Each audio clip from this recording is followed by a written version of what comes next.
নমস্কার, আমি জয়শ্রী। আমার নতুন একটি ব্লগে আপনাদের সবাইকে স্বাগত। আজকে আমি আপনাদের সাথে শেয়ার করব লোটে মাছের কাটলেট। এই লোটে মাছ আমি আগের দিন আপনাদের সাথে শেয়ার করেছিলাম, বাবা কিনেছিল।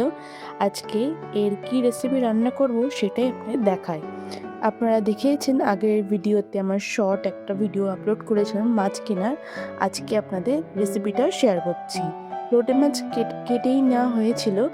এই দেখুন, আমি এখান থেকে কাঁটাগুলো বাদ দিয়ে দেব।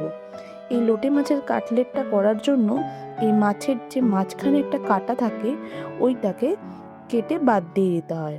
আর লোটে মাছ এমন একটা মাছ, যে মাছের কোনো অংশই একদমই বাদ যায় না। যে অংশগুলো কেটে আমি রাখছি, ওইগুলো মা যখন লোটে মাছের ভুনা বানাবে, মা ওইটাতে দিয়ে দেবে।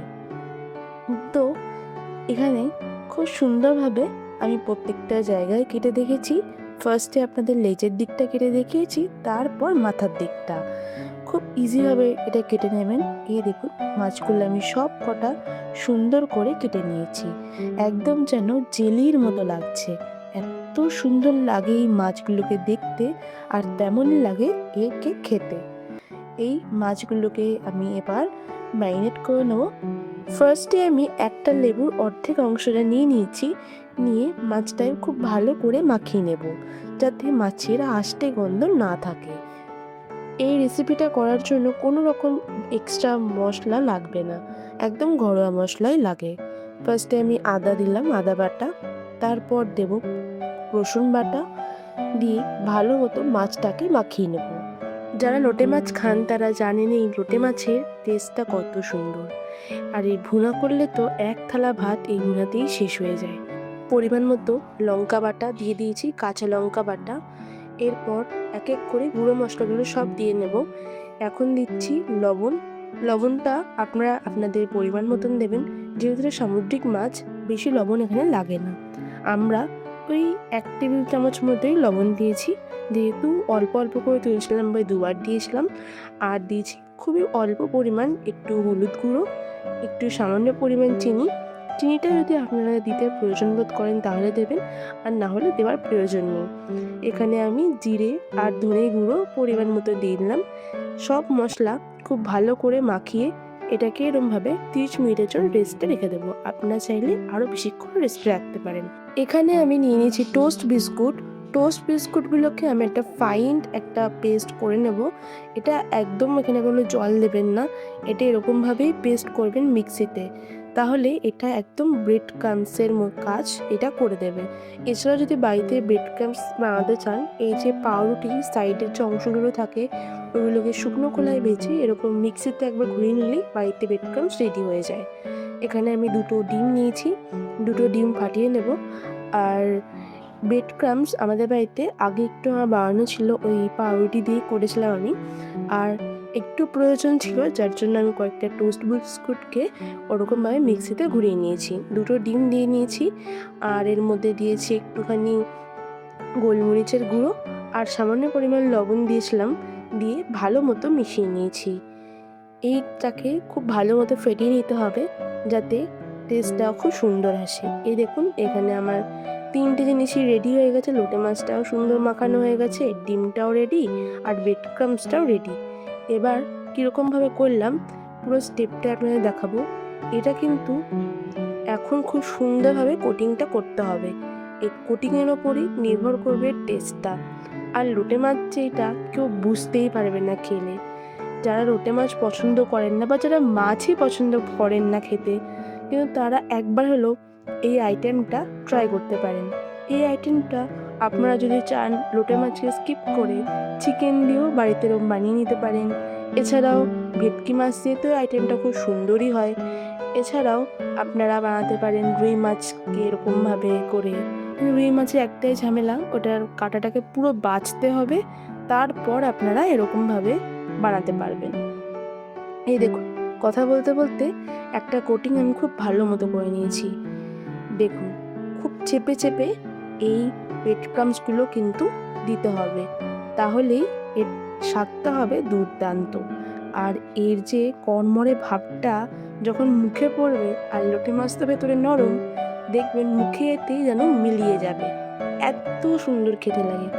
আমি খুব একটা মাছ পছন্দ করি না, কিন্তু এই মাছের কোনো কিছু হলে আমার খেতে খুব ভাল লাগে। আমি আরেকবার শেয়ার করছি কীরকমভাবে কোটিং করলাম। ফার্স্টে মাছটাকে তুলে ব্রেড ক্রাম্বসের ওপর দিয়ে নিলাম, দিয়ে ভালো মতো ব্রেড ক্রাম্বস যাতে মাছের গায়ে লাগে সেজন্য চেপে চেপে ভালো মতো মাছের গায়ে মাখিয়ে নিলাম। তারপর দিলাম এই ডিমের এই মিশ্রণটায়, দিয়ে ভালো মতো মাছের গায়ে লাগিয়ে নিতে হবে ডিমটা। তারপর আবার ব্রেড ক্রাম্বস দিতে হবে, দিয়ে এবার ভালো মতো ব্রেড ক্রাম্বসটা যাতে মাছের গায়ে লাগে, যাতে মাছের প্রত্যেকটা অংশে যেন ব্রেড ক্রাম্বসটা লাগে সেজন্য চেপে চেপে খুব সুন্দর করে ব্রেড ক্রাম্বসটাকে দিয়ে নিতে হবে। দেখুন, আপনারা যদি চান এখানে গ্লাভসও ব্যবহার করতে পারেন যখন এটা কোটিংটা করবেন, তাহলে এরকম হাতে লেগে থাকবে না। তো দেখুন, আমি খুব সুন্দর হাত দিয়ে চেপে চেপে এই ব্রেড ক্রাম্বসটাকে লাগিয়ে নিয়েছি, যাতে মাছের প্রত্যেকটা জায়গাতেই ব্রেড ক্রাম্বসটা সমানভাবে লাগানো হয়। আর মাছটা তো বললামই খেতে দুর্দান্ত লাগে। এরকমভাবে মাছটা যদি ব্রেড ক্রাম্বস মাখিয়ে করেন, একবার হলেও বাড়িতে ট্রাই করবেন। এই দেখুন, এখানে আমার প্রত্যেকটা মাছ আমি একই পদ্ধতিতে এরকম ব্রেড ক্রাম্বস দিয়ে কোটিং করে নিয়েছি। মাছগুলো দেখুন, দেখতে কতটা সুন্দর লাগছে না? আপনারা যদি চান এরকমভাবে একটা জিপলক প্যাকেটে করে স্টোরও করে রাখতে পারেন, যখনই সন্ধ্যাবেলায় ইচ্ছা হবে তখন বানিয়ে খেয়ে নিতে পারবেন। এইদিকে দেখুন, মা লোটে মাছের ভুনা তৈরি করেছে, আর এখানে আমি কড়াইও বসিয়ে দিয়েছি। এই কড়াইয়ে তেলটা একদম ফার্স্টে গরম করে নেবেন। তারপর যে গরম হয়ে যাবে তেলটাকে আস্তে দিয়ে ফ্লেমটা আস্তে আস্তে করে এটাকে ভাজবেন। যদি একদমই গরম তেলের ওপর এটা ছেড়ে দেন তাহলে ভেতরটা একদমই ভালো ভাজা হবে না, বাইরেটা শুধু কালার হয়ে যাবে যে ভালো ভাজা হয়ে গেছে, আর ভেতরটা একদম খেতে কাঁচা লাগবে। তো এটাই খুব মাথায় রাখবেন। এই দেখুন, এটা কিন্তু আমার প্রায় ভাজা হয়ে গেছে, শুধু বারবার একটু এপিট ওপিট করে দিচ্ছি যাতে খুব সুন্দর করে এটা ভাজা হয়। দেখতে পাচ্ছেন কালারটা কি সুন্দর? অনেকেই আছেন যে একটু হালকা খেতে ভালোবাসেন, বেশি ফ্রাইটা খেতে ভালোবাসেন না, তারা একটু হালকা করেও ভেজে নিতে পারেন। এই রাউন্ডটা তো তোলা হয়ে গেছিলো, সেটা দেখানো হয়নি। তোলা হতে হতে একটা খাওয়া হয়ে গেছিলো আমাদের। তারপরে আরেকটা রাউন্ড আবার বসিয়ে দিলাম। এই সেম পদ্ধতিতেই ভাজতে হবে। আর বিশ্বাস করবেন না, এত সুন্দর খেতে লাগে এই মাছটা। একবার যদি আপনারা এভাবে বানান না, মনে হবে যে আবার একবার বানাবো।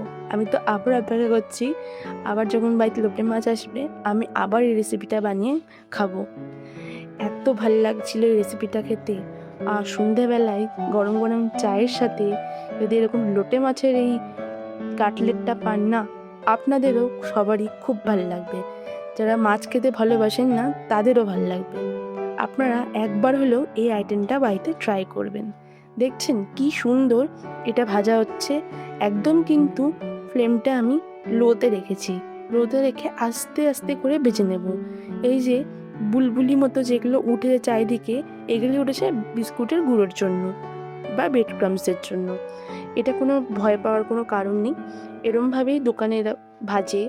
দোকানে আরও তেল ব্যবহার করে বেশি, এবং অনেক পুরনো তেলও অনেক দোকানে ইউজ করে, কিন্তু বাড়িতে একবার এটা বানিয়ে খাবেন, আপনাদের খুব ভালো লাগবে।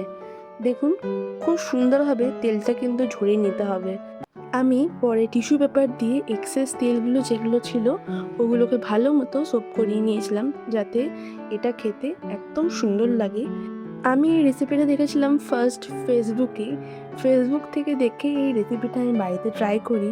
ফার্স্টে ভাবছিলাম যে এটা কেমন খেতে হবে না খেতে হবে, নাকি মাছগুলো নষ্ট হবে, এরকম অনেক মাথায় আসছিল, কিন্তু সাহস করে একবার বানিয়েই দেখলাম, না এটা খেতে দুর্দান্ত।